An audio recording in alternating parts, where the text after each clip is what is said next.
start.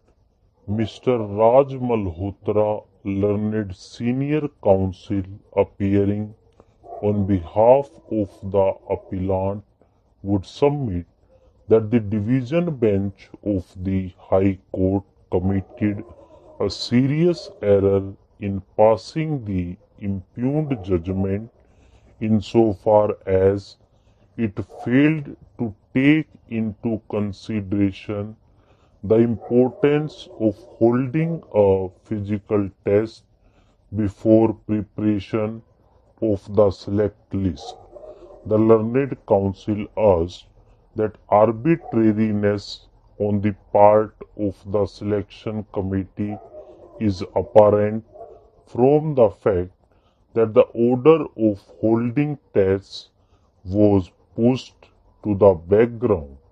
It was furthermore submitted that the division bench of the High Court did not assign sufficient and cogent reasons for interfering with the well-considered judgment of the learned single judge and proceeded to modify the same without any application of mine. Our attention was moreover drawn to the fact that the purported reasons for modification, which were enumerated in paragraph 12 of the impugned judgment, really contain the statement of facts, and thus the same is wholly unsustainable.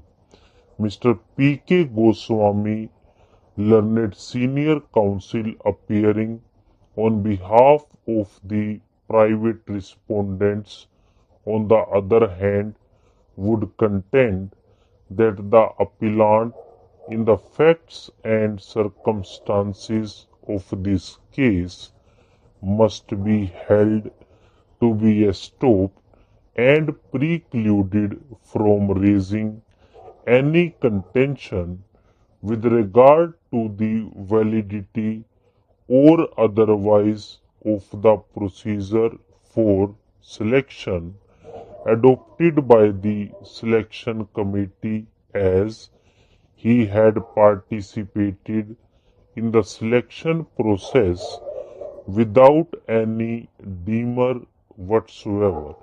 It is stated that pursuant thereto and in furtherance thereof, only the said respondent had been appointed and had been working since then.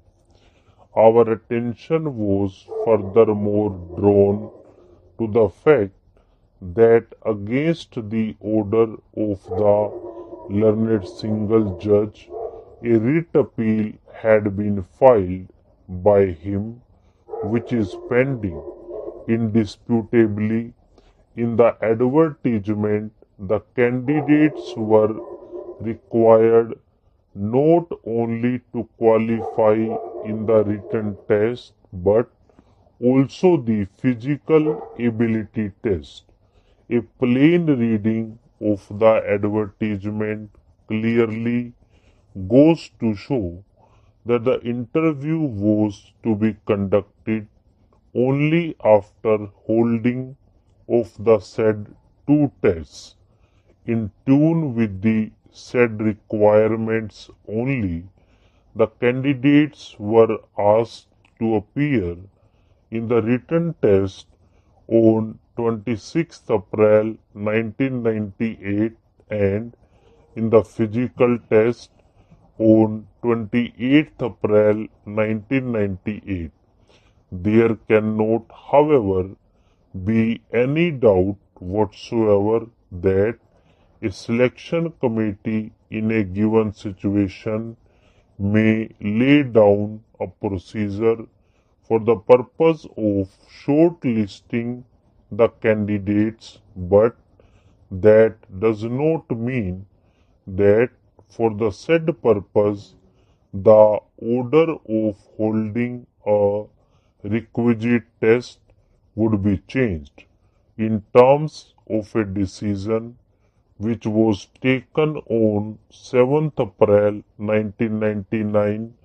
The selection committee thought to take interview prior to holding of the physical ability test.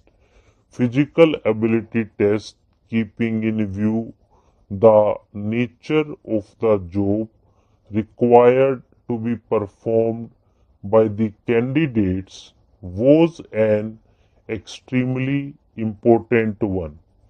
Passing in the physical ability test is a sine qua non for selection of the candidates in the post of Sub-Inspector of Police.